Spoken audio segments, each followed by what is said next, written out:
at least part, for a phone call or text message.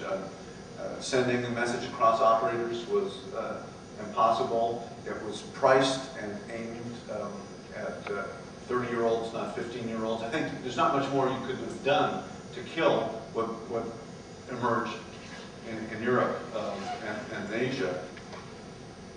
Just in terms of attitudes about technology, writing the virtual community afforded me the opportunity to travel in a way that I had not before.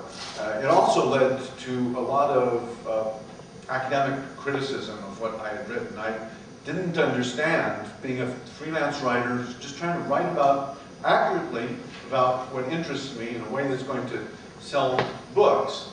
Didn't understand that there was going to be this subculture studies and that there really wasn't anything to it yet. So by virtue of being kind of the first book in that territory, that became a target for a lot of criticism, some of which was accurate about uncritical enthusiasm for technology.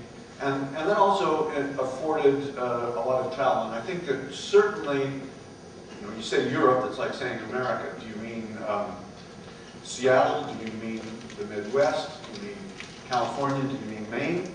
Do you mean Switzerland or Norway or Italy? But in general, my travels in Europe brought a lot of questions about technology, a lot of critical thinking about technology, a lot of skepticism about how much good this internet revolution was going to be for the population and who it would be good for. And I've tried to, I don't know whether it's visible, I've tried to incorporate a lot of that critical thinking into this recent book. And I think one thing modern media have fostered is a lot of black and white thinking. That television is really good for, is the red team going to win or is the blue team going to win? What about all the shades in between? Well, that's, that's not as entertaining. Neil Postman wrote an excellent book about this quite a number of years ago called Entertaining Ourselves to Death. But I think that the kind of critical thinking about technology ought to include, and in public education, and when people ask you as librarians about it, we have to understand that it's always been the case that there is a price for the power and the freedom that technology affords us, but the power and the freedom are obvious and advertised, but the price is less obvious, becomes visible later. There's not really a lot of funds for making it visible. So there's an asymmetry in information about the benefits and costs of technology that I think that if we are going to survive for long, to maintain some degree of individual autonomy and freedom, is going to have to be built into our education about technology. Now, whether that happens in libraries or the education system, or whether 14-year-olds are going to teach it to each other, it's going to have to accompany the continuing creative destruction of new technologies coming along. When new technologies come along, asking what is this going to change, and do I want to change it? What do I have to do with it? Ought to be a part of the discourse.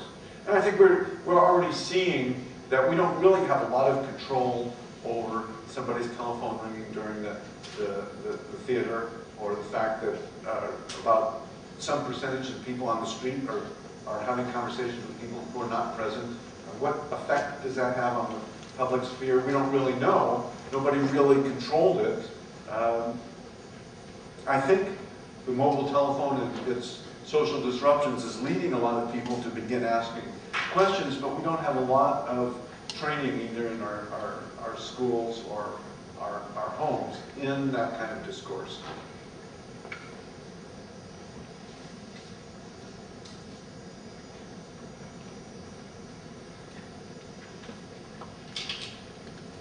Yes? Yeah, You mentioned the word librarians. And I know a number of librarians who are getting pretty desperate. Because there's a trend now to say, in the big world where the politicians are, to decide on budgets and such things, that we don't need libraries anymore.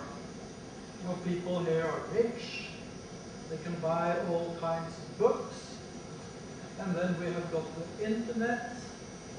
So if you need to consult some kind of dictionary or something, you can find it there. So what do we need this gray mouse little man for among all those old books, you know, when we need to use the state money for like asphalt, better roads, important stuff like that.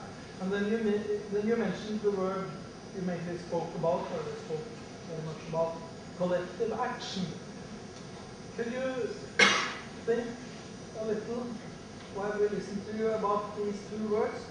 Can librarians do anything collectively in this situation to maybe defend themselves and the values they have defended during the last 100 years, or is this, you know, spent force, goodbye, bury them? Well, dig them deep. I think worldwide that there are two of the trends of modernity are under a lot of pressure. One of them is the public sphere. Privatization of that which had become public education, public libraries, a lot of the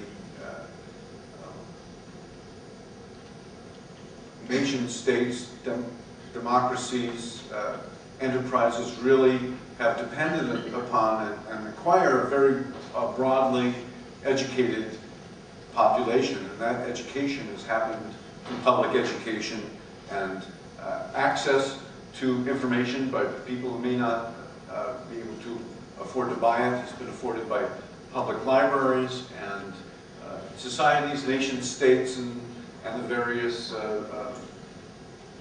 levels of government, municipalities, and states and regions have justified paying for this with taxpayers' money by the benefits that the society has gained. And now that's really under attack, under question in a lot of quarters. I think the other thing is the notion of democracy, that decisions are made by representatives elected by an informed populace.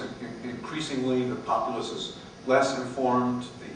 The electoral process is manipulated by money and media. The connection between leadership and constituency is stretched thinner and thinner, and you can construe this as a crisis. I do. And it may be that the crisis does not become visible until society begins more to resemble feudal society, in which those who have financial access to education and financial access to information resources gain the advantages and others do not. Again, as I mentioned before, there's a huge counterforce to this, which is that people who may be barefoot. I've seen literally barefoot people in slums in Sao Paulo walking along, riding their bicycle, talking on their phones. Now those phones, if they know how to use them, have access to a huge amount of information. You no longer have to go to a building where it is stored. We now have Wikipedia, 1 million articles in 100 languages that's freely available. It may be possible to store everything in the libraries, everything on the internet, something that you hold in your pocket. We still have a problem. We have a problem of equity of access to that information. You may be able to afford the device and the connection, but how do you know what it is you need to know and how to find it? And then there's simply the question of wayfinding in a world in which the form of media, access to media, and the amount of information changes on a daily basis. Our institutions, the private schools as well as the public schools, simply are unable to provide that. And my particular theory about that is that the functions of education and the institutions of schooling are diverging rapidly. That in order to find your way in this world of not only increasing information, but uncertain information.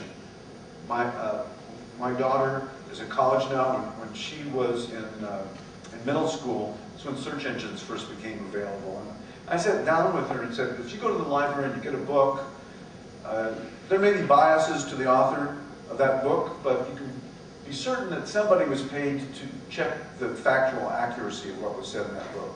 You put a term in a search engine, there's no guarantee about the accuracy of what you get out. You are going to have to think critically and investigate what the sources are that were used by your source, what other people have to say about the same subject, what the biases of that source may be.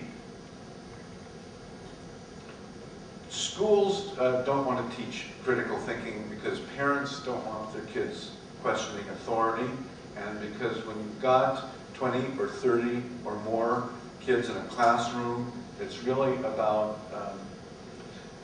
crowd control. Can you get them to sit down relatively quietly until the bell rings and they move to the next place?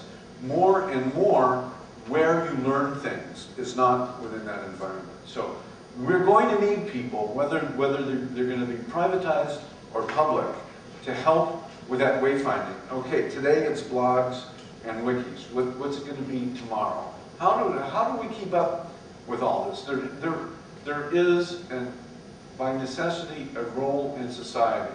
Now, it's going to be a free society in which the majority of people have access to information and some ability to have some say in the public discourse.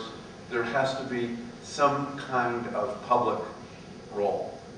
Even without it, I could see the need to get together with enough people to hire someone to help do that. The role of librarian is not going to go away. How that role is supported and how it is seen within the nation state, that's very much a question. But I think the idea that the librarians are the gatekeepers for these buildings full of books is an obstacle to understanding the necessity for that role in the future.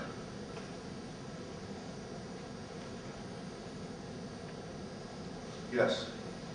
Along the same lines, it seems, as I recall, with the introduction of the printing press, there was the sense that a lot of information was suddenly sent out to society. Along with good information, there was bad information. Along with astronomy, there was astrology. Along with science, there was sorcery. And each of them, and it goes back to this issue of what's good knowledge and bad knowledge. Another thing that came out of the printing revolution is the peer review process for academics that said that in order to get your article in this journal, you have to present it to other graded persons that will say this is good or bad. And people say that was perhaps the start of science. Okay, so that was the printing revolution. Now you were talking about this just now in terms of the internet, that basically the same thing is going on. That there's a lot of information out there, and some of it's good and some of it's bad. But there's no real recognized way of legitimating the good or the bad. And it leads to all kinds of odd things. For example, I don't know the percent of people in the US that believe that creationism is just as legitimate description of why we're here as evolution. 10 of 50 states, by law, require teaching creationism in the public schools. And it's something like 40% of the people believe that evolution is only a theory or something like that. So there you have, okay, so there you have competing ideas about something. You have a way of organizing people, and not just that, you have a way of politically organizing people that we've just seen the result of. Okay, this comes around to my question.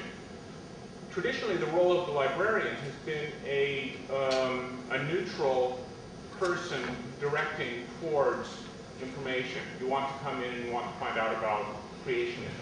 Okay, that book writes about it, that book writes about it, and that book writes about it. I'm not going to tell you which one's right. You have to go find that out yourself. Do you suggest then that there be more of a, what should I say, an editorial position, or a way of legitimizing certain information over others? Well, there's several questions embedded in there. I'm going to kind of take it in reverse order, because I think when you have a segment of society who believes that they have the absolute truth, then neutrality is not neutral. So I think the notion of a neutral approach to information is under attack. Of course, this is nothing new. In fact, I think you could say that the Enlightenment ideals of previous centuries are something of a radical departure from previous ages in which people fought pitched battles over which version of the truth was going to win. And I think that's, you know, what we've seen recently in the U.S. Elections, and with the rise of creationism reflects that. This drifts into another territory entirely. I think that modernity, that the access, that all of these Enlightenment ideals, that access to education and information can enable populations to govern themselves, that knowledge and science and technology need to lead to new ways of life, and the new ways of life are better than the old ways of life, that this has led to a world that's very complex and increasingly bewildering and frightening to a lot of people, and that return to fundamentalist beliefs is in part a reaction to the fear and confusion that modernity brings. So I don't know what the answer to that is. I think that to the degree that an approach to the neutrality of information is considered legitimate, there's an enormous, and with these competing claims regarding which knowledge is absolute or which knowledge is the truth, that the role of the librarian to help the individual find their own way is important, or more important than ever. If we're going to have any percentage of the population thinking for themselves, they are going to have some training, someone to guide them in asking those questions for themselves and knowing where to look for the answers, whether they're looking on their handheld device, or they're looking on the internet through their laptop, or they're looking through the books in a library. And knowing how to formulate questions and make comparisons among knowledge. I mean, that's what science depends on. There was a long time of bloody warfare over whose notion of the truth was correct. Science emerged as an arbiter of that knowledge about at least the physical world. It turned out not to be sin or the foreigners or witchcraft, but microorganisms that made people sick. And you need to have a relatively neutral method of testing truth claims about the physical world in order to develop antibiotics and vaccines.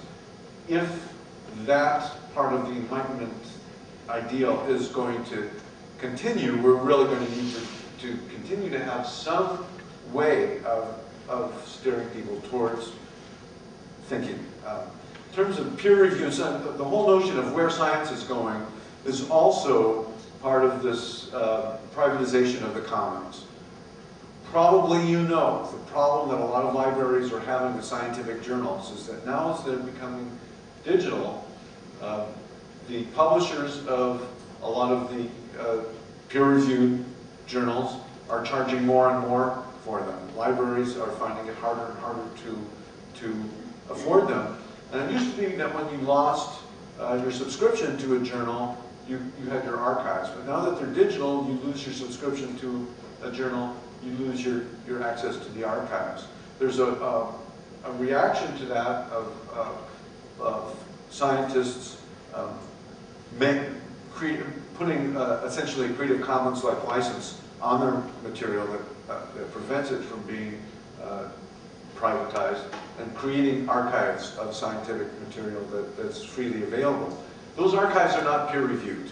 And I think that we've seen with Wikipedia and other examples that you can see an emergent peer review that is perhaps parallel with, if not entirely independent from the academy. I think it's absolutely necessary to have some quality control about truth claims, but I don't think that that we have to be forever wedded to the particular departments and particular universities to choose the arbiters of that. Yes? Sort of comment to that, I think there's so many more kinds of truth too. When I read weblogs, obviously they're not peer reviewed exactly or fact checked, but most of the things people write are about their opinions, or say they have a weird disease, they just talk about how that affects them personally, or wow, I was in New York today, it was September 11th today, this is my experience. And that's the sort of thing which you haven't had the same kind of access to before. So I think that a lot of what's on the web is also, yeah. So I'd like to hear how might we gather that kind of stuff? I mean, will that change our idea of what's useful information? Well, I wrote about in the virtual community that Habermasian notion of the public sphere, that democracy depends not only on voting for leaders, but having a sufficient proportion of the population who are not only informed about issues, but who have rational debate about it. So I think the question is the blogosphere with people posting their opinions and arguing with each other, is that going to evolve towards rational debate that has some kind of factual basis, some kind of pointing towards some kind of testable fact, or is this going to be what they call the echo chamber, in which people agree with people they agree with and disagree with people they disagree with? I think that having a million opinions is more democratic than just having the op-ed in the newspaper, but in both cases, is it rational debate, or is it just impassioned argument? And I think that that's important, and I don't know the answer to that. Just briefly, I think there are some reasons for optimism there. You mentioned one example yourself, the terrorism affair in Spain, where public opinion rapidly broke through what was shown to be wrong government information. Another example is the international debate over weapons of mass destruction. So, but I mean, basically, we have the same problem with speech. Huh? Everybody can say a lot of rubbish. How do we know if people are truthful or not? Basically, by debating with them.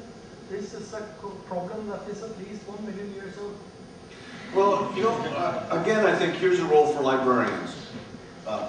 You have an opinion. On what sources do you base that opinion? And how can we test the legitimacy of those sources? The more we can encourage and teach and introduce that kind of discourse to the increasing battle of argumentation, the more of a chance that we're going to have some kind of rational progress rather than just religious warfare or opinionated warfare. So one more question. I just wanted wanted to follow up on the debate about the role of the library. I'm from the Oslo Public Library. The way we look at it is we're working with a lot of different digital projects and digital or multimedia content, is that in a way we think that we're at the same place that we were at 300 years ago, where we decided, or a private individual decided to collect some books and make them available to the public, hence a library. And right now the library has decided to make available qualitative access to archive pieces of information. So in a sense, the role of the library as we see it is two things. One is it has to have a lot of butlers, people you can ask and they go and fetch or they help.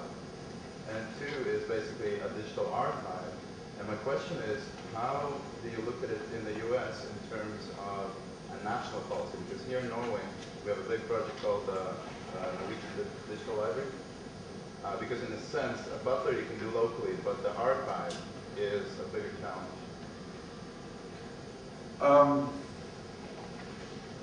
In the US, the public infrastructure for information and education and health education and welfare is being hollowed out and is increasingly privatized, and libraries are closing and open shorter hours.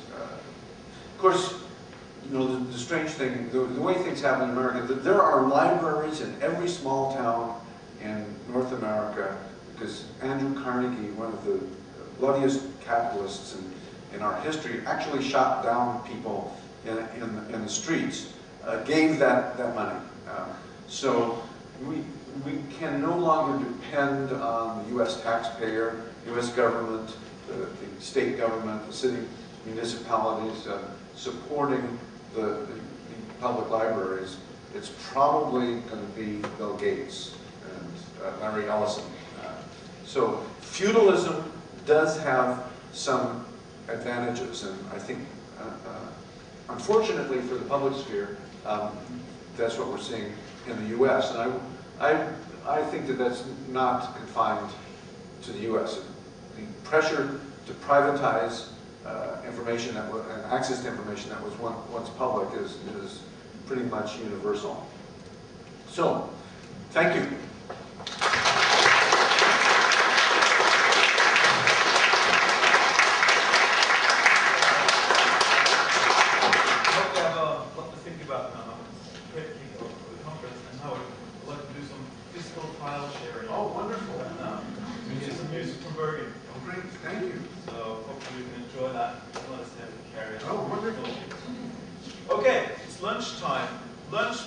Across the road in the hotel proper.